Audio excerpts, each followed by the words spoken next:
Merci Michel, merci beaucoup. Merci beaucoup à Michel et au mouvement fédératif roman pour organiser cette manifestation à cette place ici, tellement symbolique à ce moment-là où juste il y a un jour que l'OMS a adopté le Pandemic Treaty. Je te remercie vraiment et c'est pas la première fois qu'on est ici. Déjà l'année passée, c'était le mouvement fédératif roman qui avait organisé une manifestation grande, impressionnante et c'est dans cette tradition qu'on continue pour les raisons qu'on sait déjà et que je vais récapituler. Alors, merci beaucoup Michel et merci à tous qui sont ici dans un très très grand nombre. Merci beaucoup pour être venus et un grand... Voilà. Merci beaucoup. And now, je change en anglais. I also would like to thank everybody who is at home behind the screen and is interested in this topic of WHO and wants to know more about the reasons why it is so necessary to get informed and ultimately to oppose the WHO's two international treaties, the adoption of the international health regulations and the just adopted new pandemic treaty. Welcome everybody and let's join together in this joint defense of our human rights and of our sovereignty. So just yesterday, here very close in the World Health Assembly, in the plenary, the pandemic treaty was adopted by vote of consensus. What does it mean, the vote of consensus? Very simple. The chairman asked the assembly, is the assembly ready to adopt this resolution? I see no objection. The resolution is adopted. And applause. I don't know any parliament in the world that would adopt a law or a resolution by just asking the plenary, is there any objection? I don't hear any objection. So the resolution is adopted. Such a procedure, by design, is against fundamental principles of democratic decision-making. And it is also against WHO's own rules. Please just read WHO's own procedural rules, Article 69 and following. In my conviction and rule and my personal opinion, this adoption is invalid. It was a pure show. It was not a true adoption. And I ask the delegates who were there yesterday, how can you possibly tolerate such a phony process for such an important treaty, for such an important matter, the new pandemic treaty that was negotiated throughout the last 3 years, that would never be accepted in such a way in any parliament of the world. This is how dissenting opinions are eliminated. Do the delegates like violating the applicable rules? Last year we had exactly the same with respect to the adoption of the amendments to the international health regulations on 1st of June and in the evening 9 o'clock. The chairman asked the few remaining delegates quite the same question like yesterday. He said, delegates, is the assembly now ready to adopt the resolution regarding the IHR amendments? I see no objection. The resolution, including the IHR amendments, is adopted. This is absolutely no example of good democracy. This is against fundamental principles of democratic procedures, and as I said, it's against WHO's own procedural rules. So these votes are not valid. They are invalid, and they must be challenged on the national level by the national governments. And I urge the delegates and I urge the national leaders to oppose such a phony procedure and say no. And yes, and all of this was not done just with respect to a minor issue of how to spend a couple of 100,000 Swiss francs or dollars. It was for the two biggest, most important international treaties that were concluded under the guidance of the WHO since World War II. And for such important treaties, we would expect that the own rules would be observed. Now, in particular, where we are in a context of violation of fundamental rights and of our sovereignty.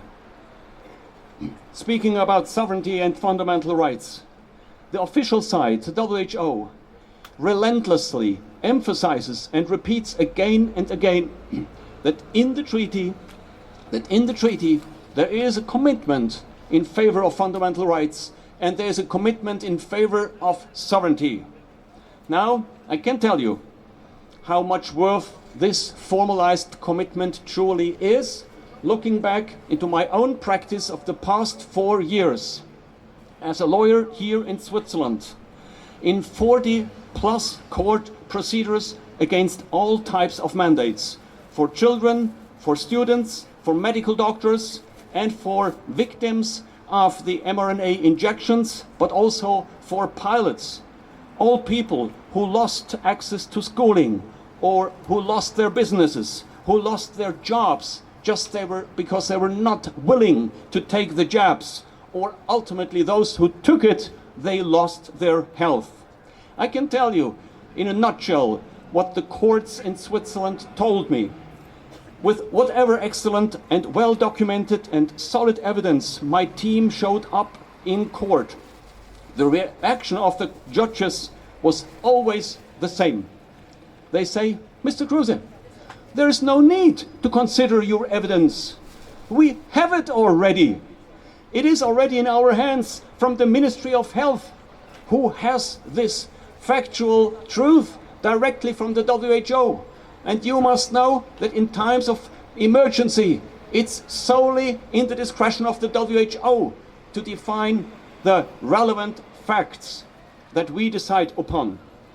So as a consequence, with all the work done, with all the research done, and with the help of so many great scientists all over the world, there was no justice done. It was impossible because there was no assessment, independent assessment of the relevant facts. So there was no justice, there was no protection of human rights in the past, and most notably, no checks and balances. That was the reality for the past. The supremacy of all information, and that is totalitarian by design. This is a concept that eliminates free science, it eliminates free speech, and most essential, it eliminates thereby the preconditions for democracy and for sovereignty. So how can there possibly be a protection of human rights if the judge can never consider the true facts? And here is my most important critics to the concept of these new treaties, and that is that they are based on the idea of a total supremacy and ownership of the absolute truth in the hand of WHO. Nobody ever, not even the church, is in the hand of the absolute truth, which was, by the way, just recently admitted by the new Pope Leo in a great response speech to an African leader. And even he apologized for what was done under the name of the Catholic Church. So even the Catholic Church is wiser and is more democratic today than WHO.